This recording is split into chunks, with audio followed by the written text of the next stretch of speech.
Bonsoir Sandra. Bonsoir Vincent.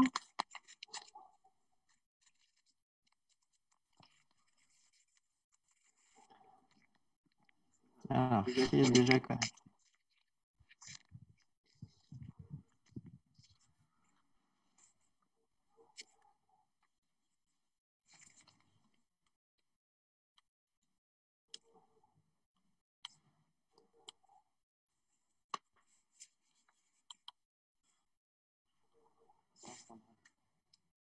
Bonsoir Vincent.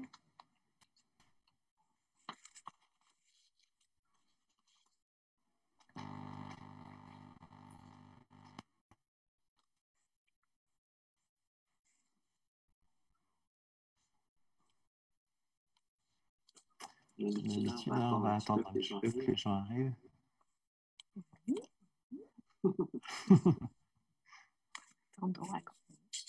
Pardon? Attendons.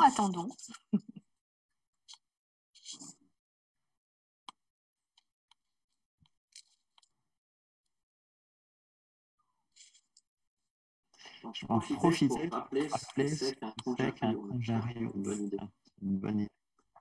C'est un événement, quelque chose qui se passait dans l'Antiquité, où des nobles, des personnes influentes venaient sur la place publique et offraient ce qui s'appelle des conges. C'est en fait une petite mesure, un récipient en fait, dans lequel il y avait de l'huile, de l'encens, des choses qui étaient offertes à toutes les personnes qui venaient autour gratuitement. Et ça, c'était fait lorsqu'il y avait quelque chose à fêter, une réjouissance. Et l'idée des conjariums, donc là, aujourd'hui, c'est d'adapter ça à notre époque et que des thérapeutes, des personnes qui soignent, qui sont dans le don, reproduisent cet événement sous forme de conférences, de transmission, de soins, de méditation. Il pourrait y avoir de free hugs aussi, voilà. Et ce soir, donc, c'est donc le 3e conjarium avec Sandra qui va nous parler d'énergie et de réalité. On y va? Allez, c'est parti. Allez, c'est parti. Alors, rentrons directement dans le vif du sujet. Est-ce que tu peux nous expliquer, s'il te plaît, l'énergie, qu'est-ce que c'est alors? Ouais.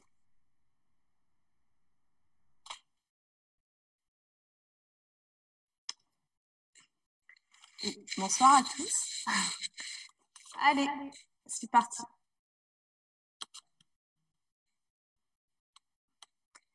Alors, excuse-moi, j'ai problème de connexion visiblement. Hop. J'entends tout en double. Vas-y, allez, on est parti.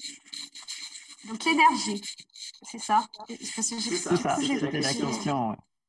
Alors, l'énergie, qu'est-ce que l'énergie? En physique, l'énergie, c'est quelque chose d'inconstant, c'est en mouvement, c'est quelque chose qui va être créé et qui va être transformé. C'est quelque chose qui ne peut jamais, en fait, être détruit.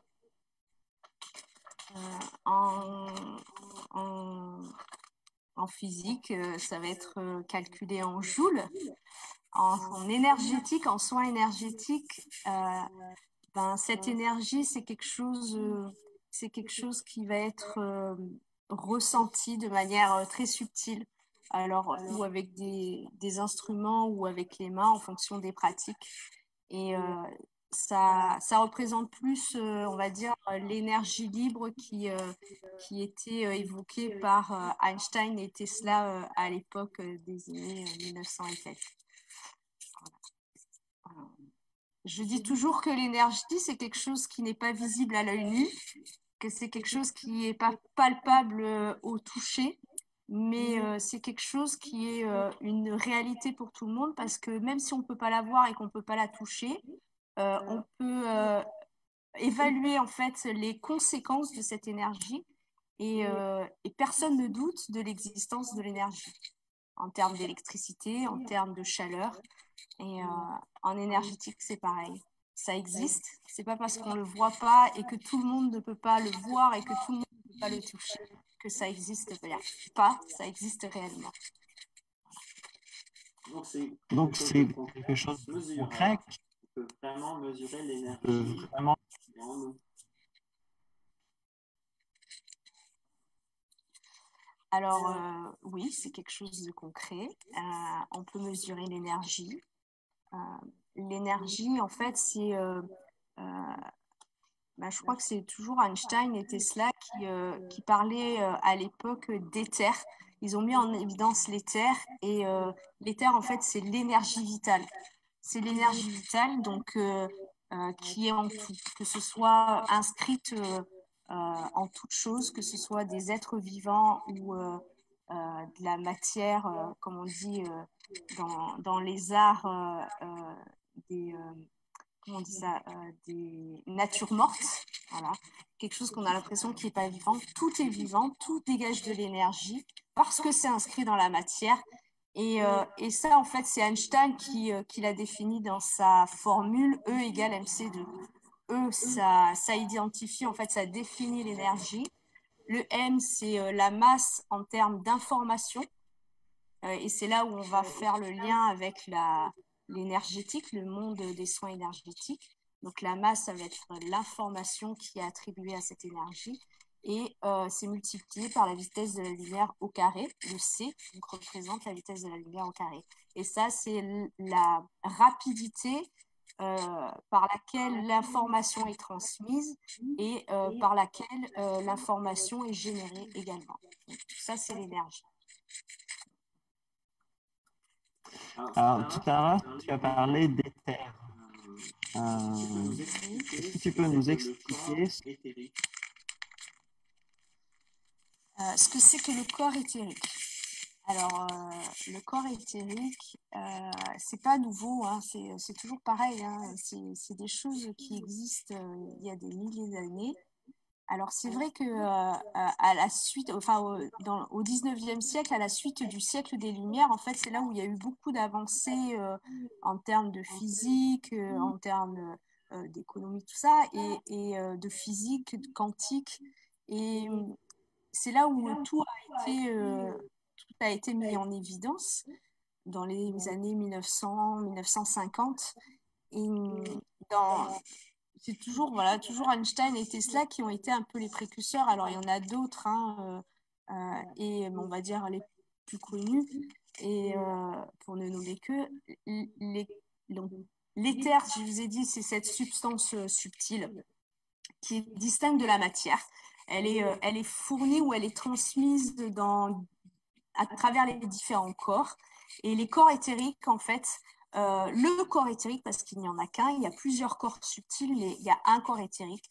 Et au temps de la mythologie, en fait, le corps était, mythologie grecque, le corps éthérique était défini comme Dieu, en fait. L'éther, c'était Dieu. Alors, je crois que c'est Platon qui définissait ça comme la part la plus pure, en fait, de l'air, la forme la plus pure de l'air. Et je ne sais plus qui définissait ça comme la partie la plus haute du ciel et la partie supérieure du ciel. Et donc ça, c'était attribué, on va dire, à cette définition de Dieu sur l'éther.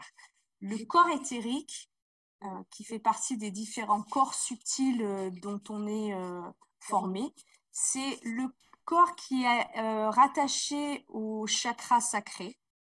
Et en fait, c'est en lien avec la vitalité, c'est l'énergie de vie. Et dans sa forme, elle est un peu la protection du corps physique.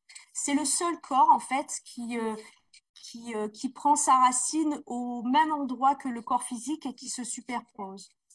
au corps physique et qui va au-delà du corps physique. Tous les corps sont en lien les uns avec les autres, mais ils se chevauchent, mais ils se succèdent. Le corps éthérique, en fait, il est superposé à ce corps physique. Même si, en fait, fondamentalement, en quantique, étant donné qu'il y a plusieurs réalités, plusieurs dimensions, tous ces corps se chevauchent de manière parallèle dans des dimensions différentes. Voilà. Donc, plusieurs corps, plusieurs superpositions.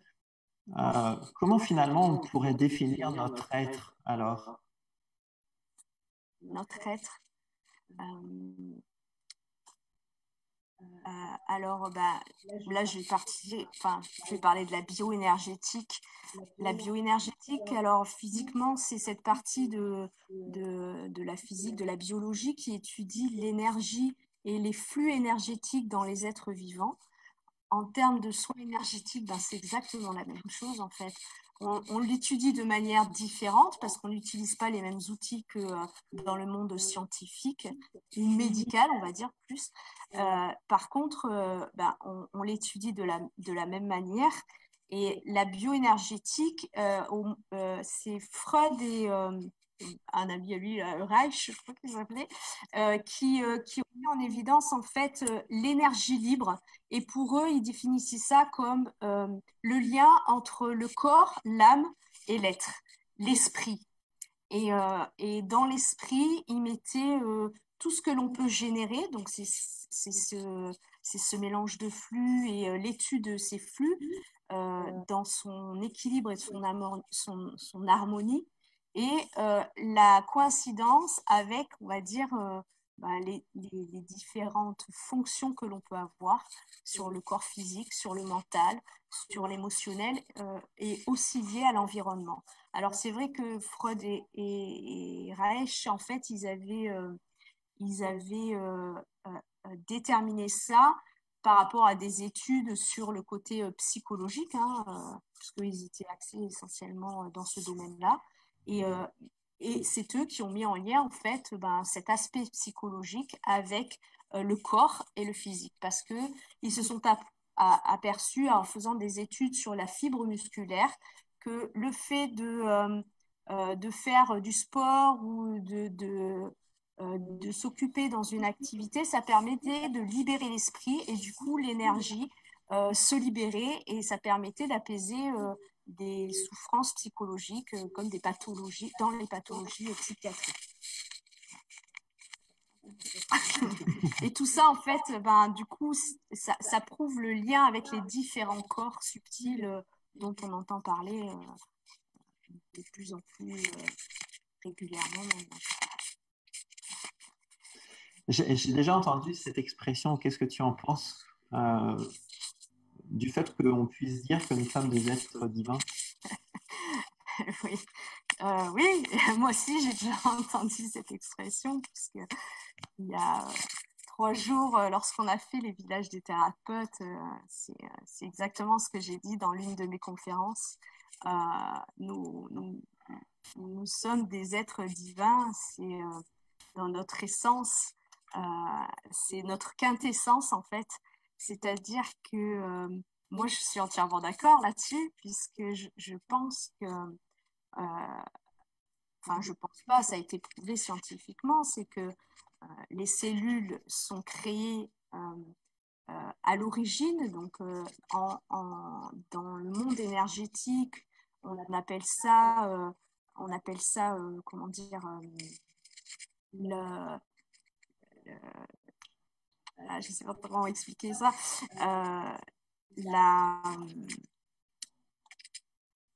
la pureté, en fait, c'est la norme divine. C'est-à-dire que la cellule est créée à l'origine de manière pure et de manière parfaite dans son état de fonctionnement. Elle fonctionne à 100% de sa capacité optimale.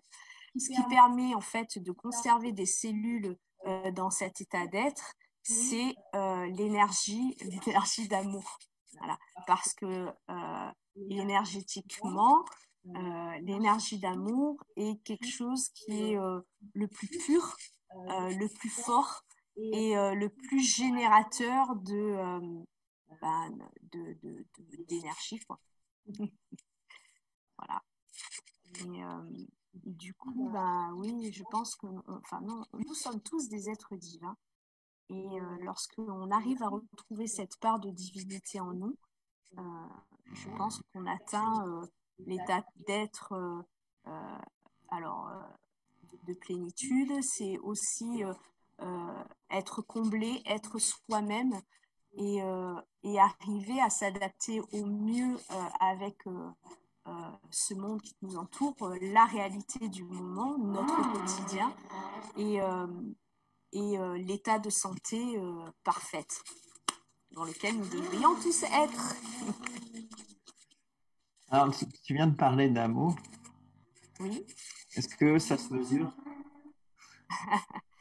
Puisque l'énergie, tu parlais de mesure, voilà. Donc, comment est-ce qu'on peut mesurer l'amour? Comment peut-on mesurer l'amour? Est-ce que c'est possible? Est-ce que c'est possible?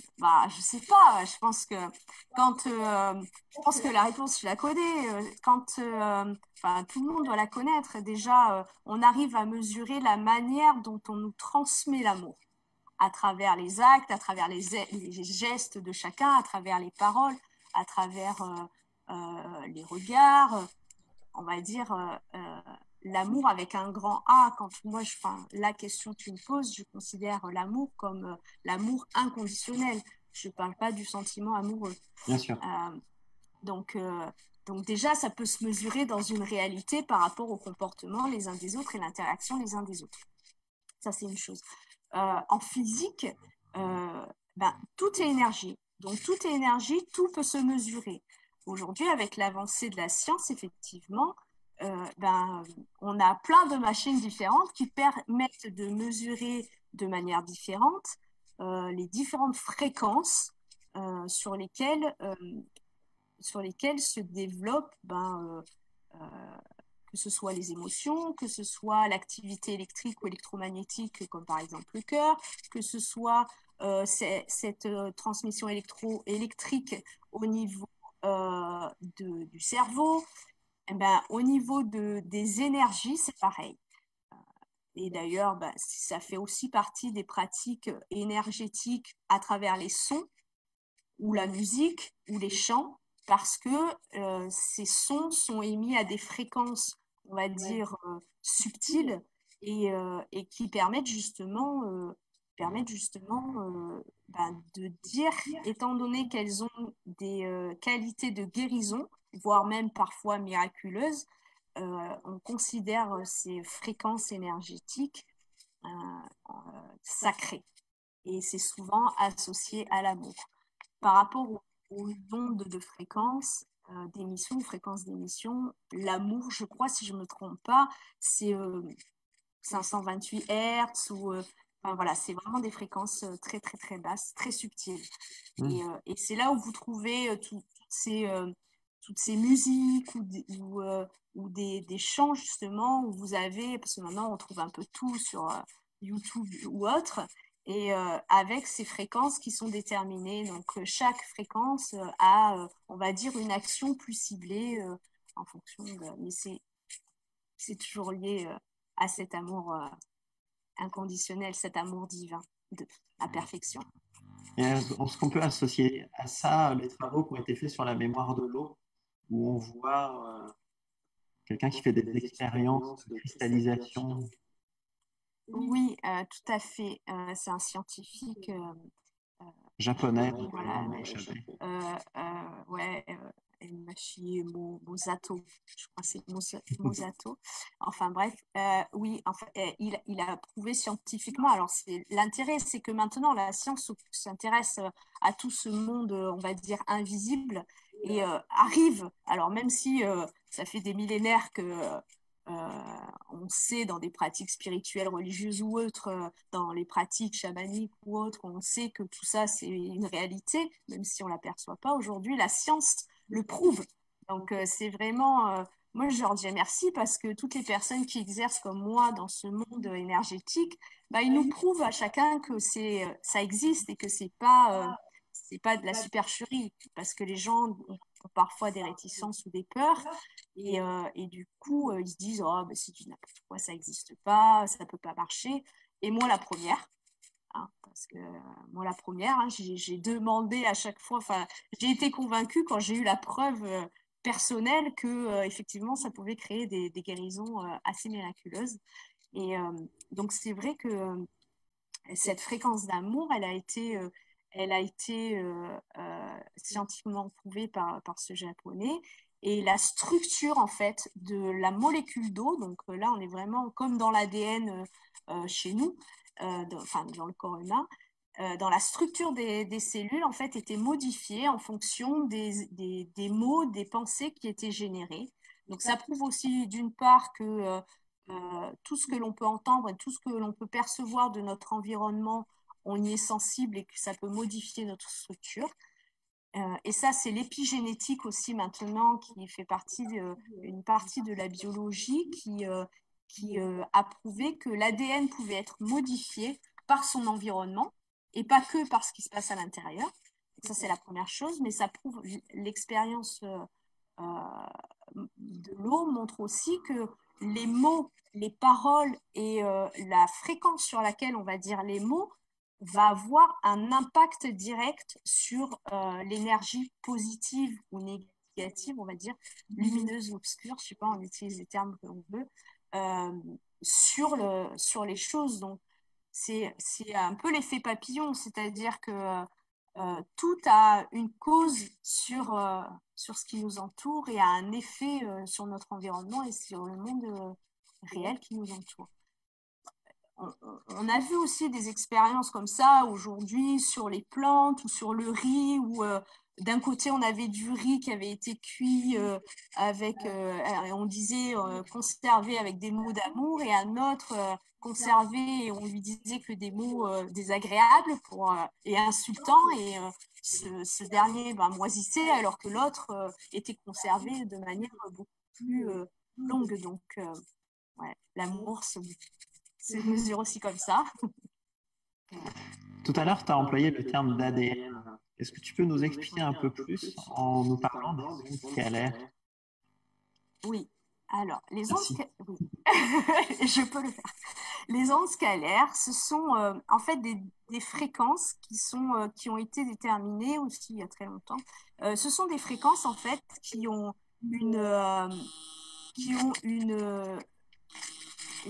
comment dire,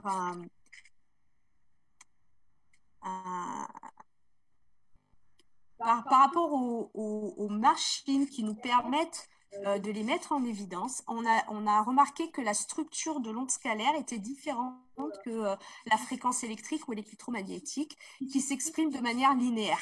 Donc, ça veut dire que c'est un trait, on va dire, de manière linéaire, comme sur le tracé électrocardiogramme. Tout le monde connaît, on va dire, ce petit symbole-là, les pointes avec les petites vagues qui représentent la courbe du fonctionnement électrique du cœur. Eh ben, les ondes scalaires, en fait, on s'est aperçu que ce sont des ondes qui pouvaient avoir un tracé linéaire, mais en fait, qui sont en forme de spirale. Et ces ondes scalaires, donc c'est par ces ondes scalaires que l'énergie est transmise, donc par rapport à notre environnement et à l'intérieur de notre organisme. Et ce sont des ondes qui ont exactement, en fait, la même structure que l'ADN. Et on les retrouve aussi dans les protéines, qui en fait, ce sont les protéines qui servent de récepteurs, enfin c'est dans les nutrinoses, dans le noyau de la cellule, mais les protéines sont le moyen que l'organisme a pour réguler beaucoup de choses dans le corps, comme les hormones, comme les différentes informations en fonction des différents organes du corps. Et tout se fait par ondes scalaires et la science a prouvé la concordance entre la forme de l'onde scalaire, les récepteurs, donc les récepteurs de la cellule, les protéines et l'ADN qui ont exactement la même structure. Et du coup, on va dire cette forme d'échelle en spirale, en niveau énergétique, en fait, on considère que d'un côté, il y a un flux qui est montant et de l'autre côté, il y a un flux descendant. Et ces flux, justement, c'est ce qui permet les échanges à travers, on va dire, comme ces marches de cette échelle et ces différents plans. Et c'est aussi à travers, on va dire, ces deux lignes où on va déterminer l'énergie qui rentre en nous dans les corps énergétiques et l'énergie qui en sort. Parce qu'on se nourrit d'énergie et on a besoin aussi d'éliminer des énergies qu'on peut appeler usées pour faire circuler tout ça et se débarrasser de toutes ces énergies, on va dire, négatives. En soins énergétiques, lorsque justement il y a des nœuds, tout ça dans cette structure de l'ADN et au niveau des corps énergétiques, au niveau du flux énergétique, c'est ce qui va créer, on va dire, des dysfonctionnements physiques qui vont se matérialiser ou qui vont s'inscrire dans le corps à travers des symptômes, à travers des maladies, ou c'est aussi lié à un état d'être, comme Freud l'a prouvé et Reich. En fait, c'est lié aussi, ça peut aussi avoir une incidence émotionnelle dans la personne, au niveau de l'individu. Ça s'exprime de manière différente en fonction de chaque individu et en fonction aussi de sa capacité, on va dire, d'absorption de toutes ces informations qu'il peut recevoir ou qu'il a pu être conditionné à travers les mémoires cellulaires de ses ancêtres. Parce que l'ADN, c'est comme un gros cloud et on a les mémoires de tout et de tout le monde, de tous ceux qui sont, on va dire, de notre lignée ou même d'autres personnes.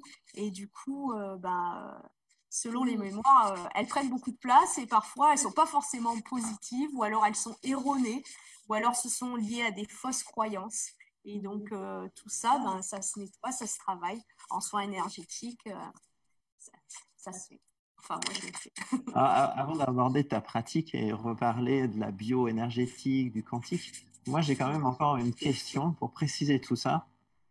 Lorsque l'on dit que la pensée est créatrice, qu'est-ce que ça signifie exactement? Est-ce que c'est vraiment nos pensées qui vont modifier ou créer notre réalité? La pensée est une réalité déjà. Donc forcément, elle va en créer d'autres, puisque c'en est une à elle toute seule. La pensée est créatrice. Alors, il y a deux choses. La première, c'est que une pensée, en fait, c'est une énergie. Donc forcément, il va y avoir de l'énergie qui est dégagée. Quelle que soit la manière dont elle est inscrite dans la matière, donc que ce soit dans un stylo, que ce soit dans l'eau ou que ce soit une pensée, c'est de l'énergie. Donc, forcément, plus on va avoir de pensées, plus cette énergie va être mobilisée et va s'amplifier. Donc, si nous avons des pensées agréables, positives, parce qu'en ce moment, on parle beaucoup de pensées positives et la pensée créatrice est liée à ça, c'est-à-dire que en fait, on va mobiliser de l'énergie sur la pensée que nous allons avoir. Donc, autant avoir des pensées sympathiques et agréables et positives pour générer, on va dire, une énergie encore plus forte dans ce sens-là, plutôt que d'avoir des pensées négatives et justement générer des pensées et augmenter cette énergie dans ces situations désagréables. Je vous donne un exemple.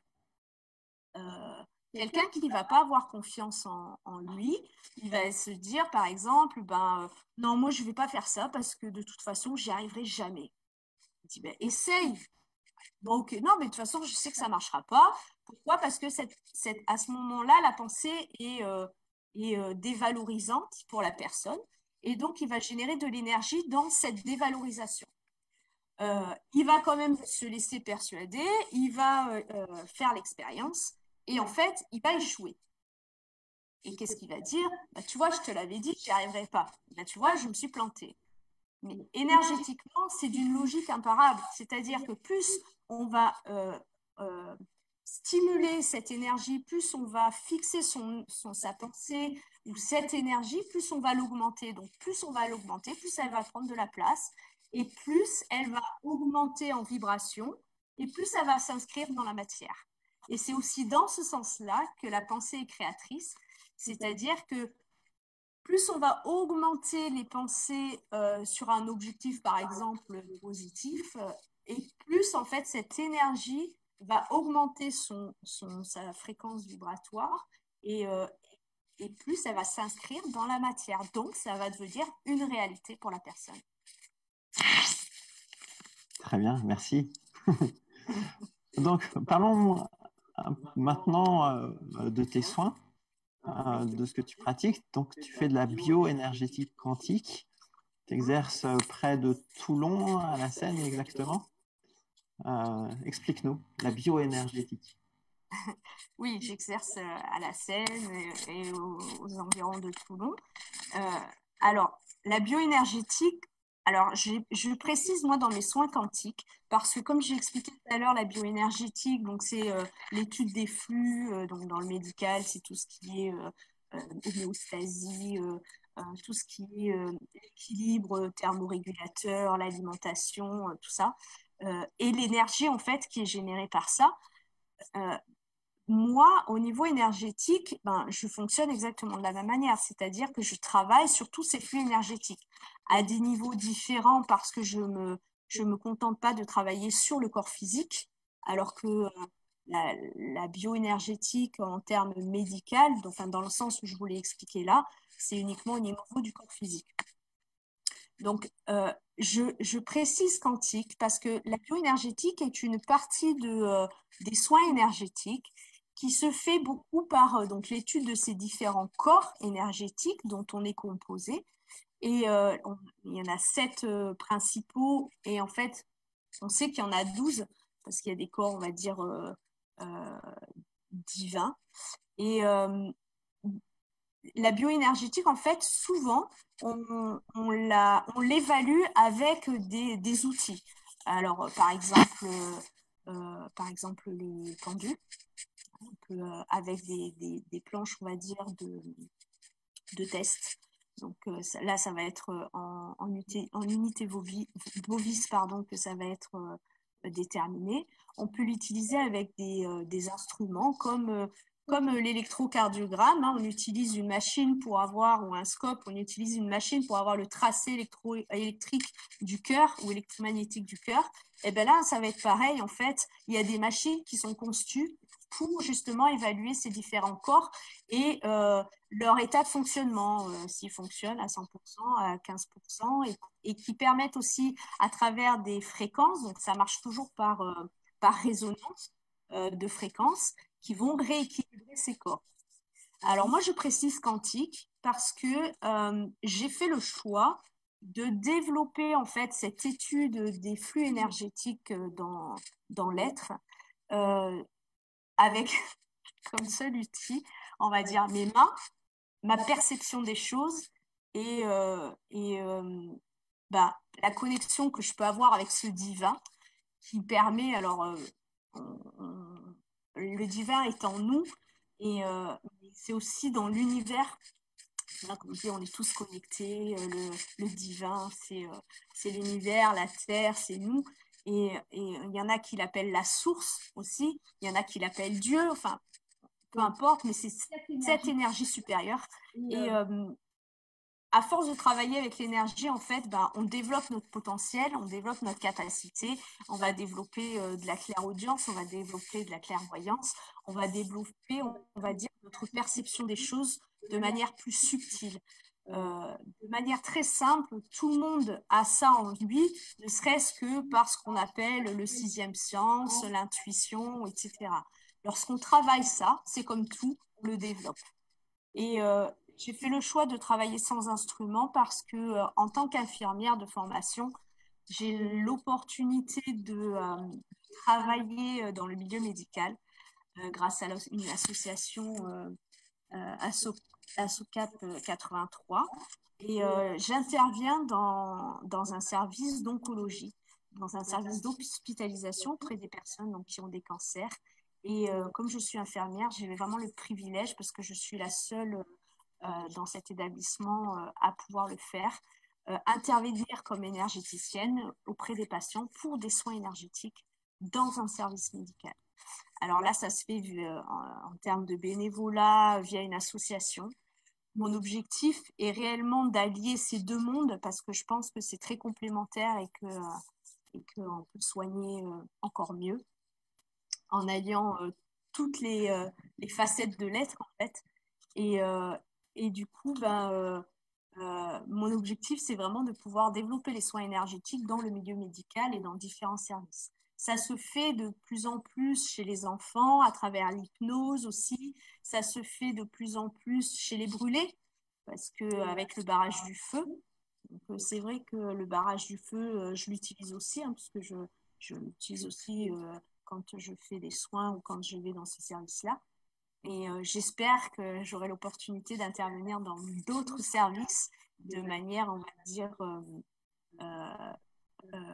comment dire, avec un statut légal, pas en termes de bénévolat ou que ce soit vraiment inscrit. Alors, dans l'établissement et dans le projet d'établissement, ça commence à se développer à travers les services de soins spirituels dans le milieu hospitalier. Mais c'est vraiment les prémices. Voilà, j'espère avoir cette opportunité de développer ça dans le milieu médical, qui s'ouvre à tout ça d'ailleurs, de plus en plus. Moi, je voulais revenir sur la pensée. Alors, si la pensée est créatrice, là, tu viens de nous parler de soins. Quel est le lien entre la pensée et la maladie? Entre la pensée et la maladie, c'est l'énergie qui est générée. Et c'est cette énergie-là qui va en fait s'inscrire. Alors, dans la maladie, on est vraiment dans l'inscription dans le corps physique. Hein, cette énergie, elle va s'inscrire dans le corps physique, donc via l'ADN. C'est ce qu'on appelle les mémoires cellulaires. Alors, quand ce sont des pensées positives et porteuses, on n'y touche pas et au contraire, on se nourrit de ça. Ce qui est problématique, c'est toutes ces pensées qui sont négatives ou qui sont limitantes et qui justement vont créer des dysfonctionnements, que ce soit dans les flux énergétiques ou qui vont créer, on va dire, carrément des blocages, ou quand les pensées et les émotions qui y sont liées vont créer carrément des coupures en fait dans les connexions énergétiques et qui vont carrément couper les flux. Donc, on va intervenir au niveau énergétique à travers les soins pour justement nettoyer tout ça et permettre que l'énergie recircule.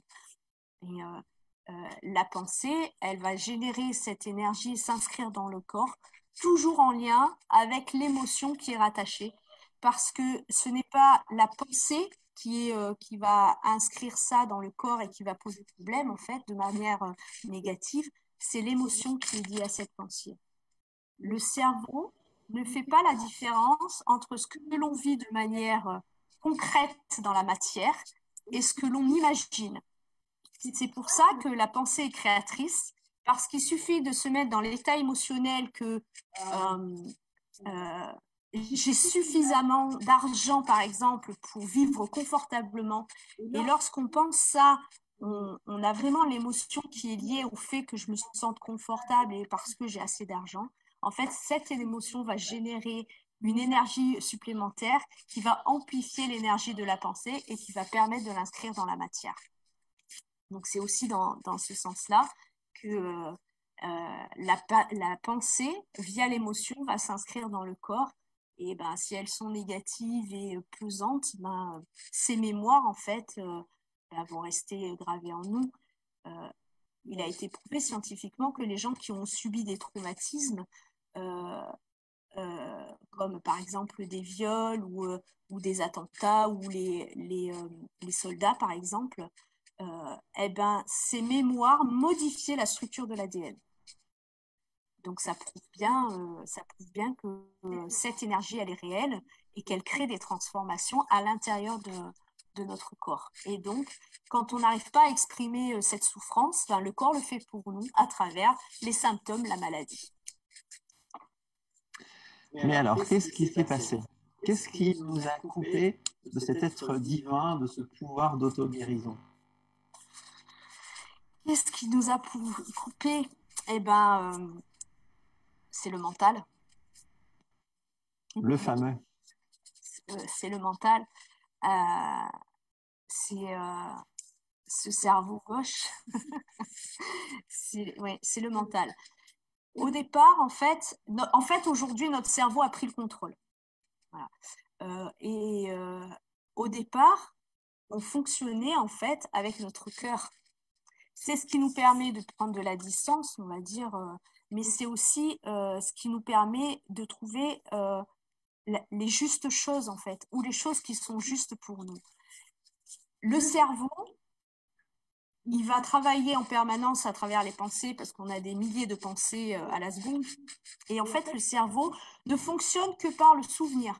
C'est-à-dire qu'il ne peut pas comprendre ou savoir ce qu'est une chose s'il ne l'a pas vécue.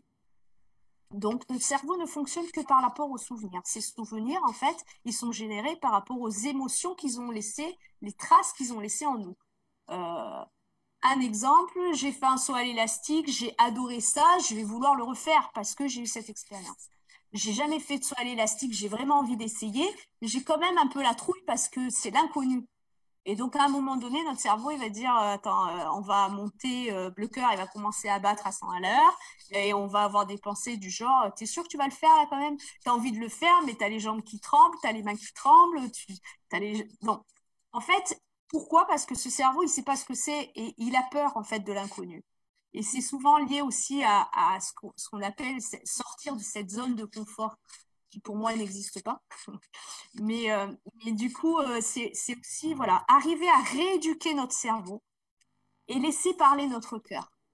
Lorsque nous arrivons à faire ça, alors il y a plein de techniques, hein, les pratiques énergétiques, le yoga, qui permet en fait justement de recréer ce lien énergétique avec, on va dire, la terre et l'univers, donc la source qui permet de nous recentrer et à travers tous ces corps qui nous constituent. Et toutes ces choses-là, ça permet justement de prendre de la distance par rapport à notre mental et d'écouter davantage notre cœur. La méditation aussi, le qigong, en fait, toutes ces pratiques qui nous recentrent et qui nous permettent de retrouver en fait ce chemin vers la conscience du cœur et qui nous ouvre les portes de l'auto-guérison. Et ce pouvoir, ce divin qui est en nous, ce côté intrinsèque hein, que nous sommes, et ce divin qui est en nous et cette conscience du cœur. Parce que pour moi, c'est la clé. Alors, on va commencer un petit peu à répondre aux questions des personnes qui suivent ce live-là, qui sont postées dans le chat. Anne demande, est-ce que l'on peut travailler sur les addictions avec la pensée? Bien sûr, on peut travailler sur les addictions avec la pensée. Par contre, les addictions, c'est quelque chose de très profond, donc il y aura forcément une mémoire inscrite dans l'ADN à quelque part, puisqu'il y a une notion de manque. Donc forcément, sur laquelle on travaille par la pensée. C'est dans ce sens-là où la pensée prend toute sa place. C'est que pour se détacher d'une addiction, on va essayer d'abord de comprendre ce qui a généré cette addiction. On va dire médicalement, on va fonctionner comme ça. Énergétiquement, chaque traumatisme, chaque émotion forte va s'inscrire en nous et il faut enlever cette mémoire. Ça, c'est ce qu'on appelle énergétiquement l'acquis. Énergétiquement, on est avec deux énergies. L'acquis, donc, que l'on acquiert par rapport à notre parcours de vie, donc dans cette vie-là, et l'inné, en fait, inné I2NE, qui est en fait transmis par nos parents, nos grands-parents, etc. Donc, il y a des choses dont on peut souffrir, nous, mais en fait, qui ne nous appartiennent pas au départ. Mais on est né avec parce qu'on nous l'a transmis. Et souvent, dans les addictions, c'est pas que lié, on va dire, à notre vécu. C'est aussi lié avec le vécu de nos parents, nos grands-parents, voire d'autres vies, si on croit aux vies antérieures. Alors justement, je rebondis avec une question de Marion. Bonsoir Marion et merci de nous suivre. Elle était avec nous sur l'équipe coaching il n'y a pas très longtemps. Marion. Bonsoir. Et ce soir, elle voulait savoir, est-ce que les émotions des autres peuvent agir sur notre corps éthérique? Bien sûr, on l'a vu tout à l'heure, que tout ce qui nous entourait je disais, c'est l'épigénétique qui a prouvé ça, générer une énergie, et cette énergie, en fait, on y est sensible et elle peut s'inscrire en nous jusqu'à modifier notre ADN. Donc forcément, les pensées des autres peuvent avoir un impact sur nous, et énergétiquement encore plus.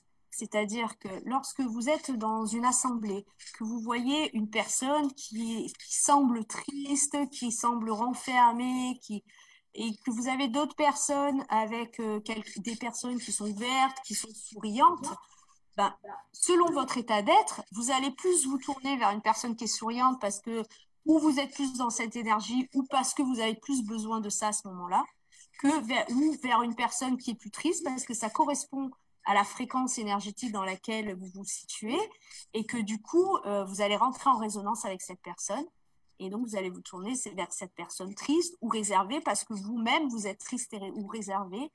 Et donc forcément, ça va avoir une incidence sur ce qu'on ressent. Quand on est en colère, par exemple, eh ben, quelqu'un va nous dire quelque chose, même si c'est sur le ton de l'humour, on ne va pas du tout le vivre de la même manière. Donc la personne, elle va plaisanter. Nous, ce jour-là, on est en colère ou on n'est pas bien, on va mal l'accepter, alors que dans une autre situation où je suis heureuse et sans souci, par exemple, et joyeuse, je vais mal le prendre. J'espère que ça répond à la question de Marion. En tout cas, Anne nous a dit merci pour cette réponse précise. Merci. À toi, Anne. Merci beaucoup. Et donc, en préparant ce live, plusieurs personnes il y avait la possibilité de poser des questions à Sandra. Et on en a une de Raphaël. Avant de la poser, je précise bien sûr qu'on ne suspend jamais un traitement qui est en cours, un traitement qui a été prescrit par un médecin. La question de Pierre est, peut-on guérir toutes les maladies par les soins énergétiques? Guérir toutes les maladies par les soins énergétiques. Alors, je vais peut-être choquée dans ce que je vais dire, mais moi, en tant que thérapeute en bioénergétique, je ne guéris personne. Je ne guéris personne parce que personne ne peut guérir personne à part soi-même. Voilà. J'en reviens sur ce pouvoir d'auto-guérison. Je vais aider les gens à recréer les connexions, à nettoyer ces flux, à refaire passer cette énergie. Je vais les aider à retrouver ce pouvoir d'auto-guérison, ce chemin vers la conscience du cœur, parce que c'est cet amour, en fait, qui nous permet de nous guérir. Donc, effectivement, on n'arrête pas les traitements. Les soins énergétiques sont un bon complément parce que dans la mesure où on agite sur tout ce qui nous est pesant, tout ce qui nous est difficile à assumer ou à faire face, forcément, ça va avoir une incidence sur le côté médical. Les soins énergétiques permettent également, par le nettoyage des énergies, par le recentrage, ça permet également de rebooster l'énergie vitale. Plus on va avoir d'énergie vitale, plus on va être en forme, et donc forcément, ça va permettre de surmonter un épisode de notre vie où la santé est difficile parce qu'on a perdu notre bonne santé. Et plus on aura d'énergie et plus on va le passer de manière simple. Je suivais ma meilleure amie qui a eu un cancer, et après chaque jour de chimio, en fait, je lui faisais des soins énergétiques. Donc, elle allait faire sa sieste, je lui faisais en présentiel ou à distance, puisqu'en quantique, il n'y a pas de dimension de temps et d'espace. C'est différent, c'est une autre réalité. Et je lui faisais son soin lorsqu'elle faisait sa sieste. Et il lui restait une seule chimio. On est allé voir un ostéopathe ensemble, qui est aussi, on va dire, qui est aussi acupuncteur, après 7 ans de médecine chinoise en Chine. Et donc, c'est pas n'importe qui, c'est pour ça que je précise les références. Et lorsqu'il l'a vue, elle lui a dit qu'elle avait un cancer. Il lui a dit, ah, mais vous commencez votre chimio? Elle fait, non, il m'en reste plus qu'une. Et c'est une personne que je connais, donc il me regarde, il fait, t'as travaillé sur elle? Je dis oui. Il fait, ah non, mais c'est bon, vous êtes tranquille. Parce qu'en fait, elle avait un taux énergétique plus fort que certaines personnes, alors qu'elle avait subi 6 ou 7 chimios déjà. Donc, les soins énergétiques, ça aide à ça. Et quand je vais en milieu hospitalier, ben, c'est vrai que ça se voit d'une semaine à l'autre. Les personnes sont plus les mêmes, ne serait-ce que suite à un seul soin. Donc, les protocoles sont adaptés en milieu hospitalier, mais ça fait vraiment des miracles quand on retrouve ce chemin vers le cœur. Marion voulait une petite précision. Est-ce que ça peut nous affecter sur le long terme? Qu'est-ce qui peut nous affecter sur le long terme? Alors, les soins énergétiques? Sa question au départ, c'était par rapport à l'impact des émotions des autres. Ah ben bien sûr, à partir du moment, ça s'inscrit en nous en fait, à partir du moment où il y a une émotion, comme je l'ai dit, une émotion qu'on va mal vivre et qui va s'inscrire en nous, en fait, dont on n'arrive pas à se libérer, ça va s'inscrire en nous à travers des mémoires, dans la mémoire cellulaire, et bien forcément, cette mémoire cellulaire, si on la nettoie pas, ben, à force, on va en fait se retrouver, parce que dans notre vie, c'est pas un long fleuve tranquille, donc on va se retrouver face à des situations qui sont parfois difficiles. Et ben, à chaque fois, si on n'arrive pas à se libérer justement de ces émotions et prendre cette distance du mental, et ben, ça va s'inscrire en nous, ça va augmenter cette énergie et c'est ce qui va créer des blocages.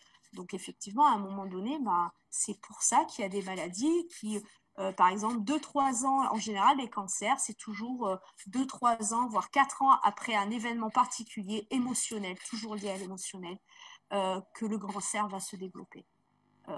Que ce soit un traumatisme, que ce soit un choc émotionnel, c'est toujours généré par un lien émotionnel.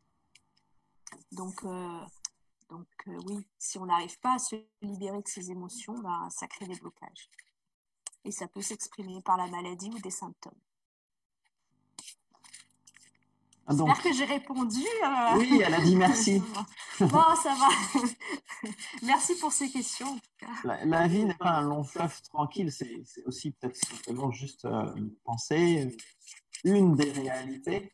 Mais alors, est-ce que là, notre perception, c'est de l'illusion, c'est de la réalité finalement?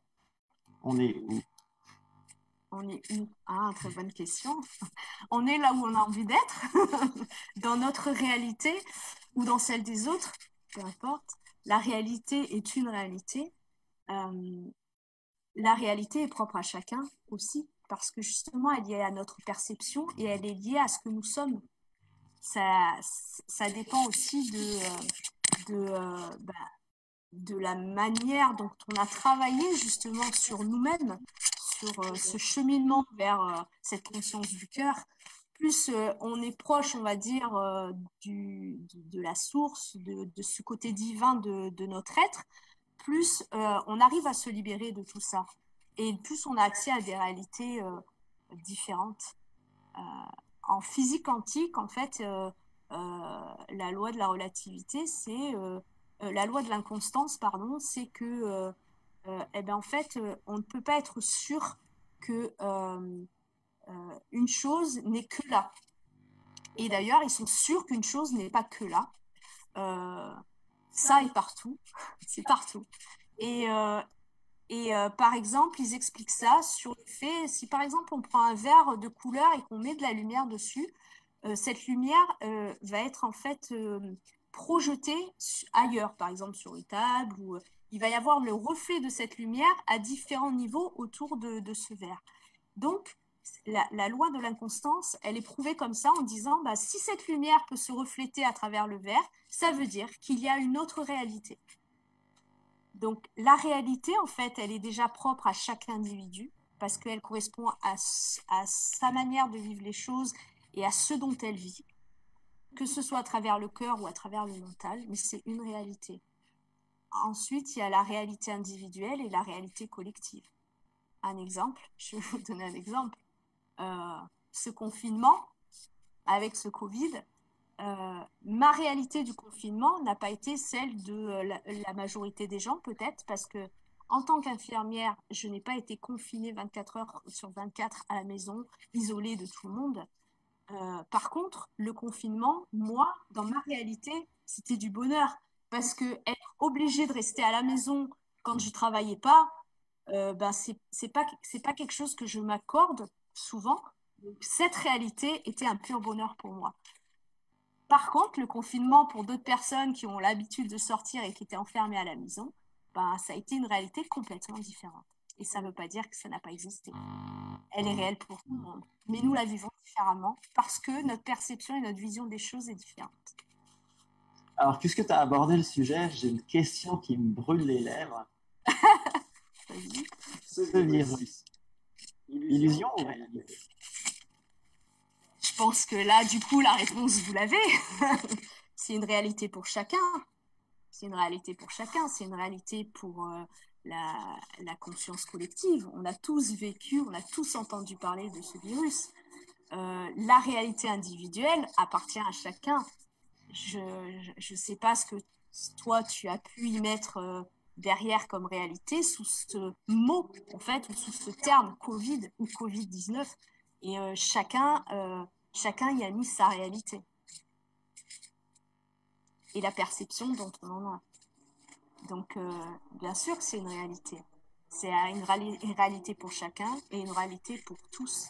Pour tous, et même, on va dire, là, on a bien vu à quel point on était liés énergétiquement. C'est-à-dire que ce n'est pas tous, nous, les Français, c'est tous, nous, les humains sur la Terre. Donc, c'est une réalité, l'énergie. Merci Sandra. Merci Sandra. On arrive au terme. S'il n'y a pas d'autres questions dans le dans le chat. Apparemment non. Merci beaucoup. C'était un réel plaisir de partager ce Conjarium avec toi. Merci. Comme tous les autres, il y aura ce live qui sera en replay sur Facebook et sur le site conjarium.com. Eh bien, vous pourrez aussi le revoir et continuer à échanger avec Sandra au travers d'un blog. Merci beaucoup. Merci à tous. Merci à Conjarium pour ce live. Et merci à vous tous qui étaient connectés ou merci à vous tous qui avez posé des questions et merci pour l'intérêt que vous portez à l'énergie parce que l'énergie, c'est la vie. Et on est tous maîtres de notre vie. Donc, pensez avec le cœur. Et si vous n'y arrivez pas, tournez-vous vers des pratiques qui vous permettent de trouver ce chemin de la conscience du cœur. Et si vous avez d'autres questions, n'hésitez pas à me contacter. Merci à Anne, merci à Marion, merci Anne, merci à Isabelle, bonsoir. Merci pour vos explications très intéressantes. Merci Isabelle, et à très bientôt. Passez une belle soirée. Bonne soirée également. Douce soirée. Au revoir tout le monde. Merci beaucoup de votre présence.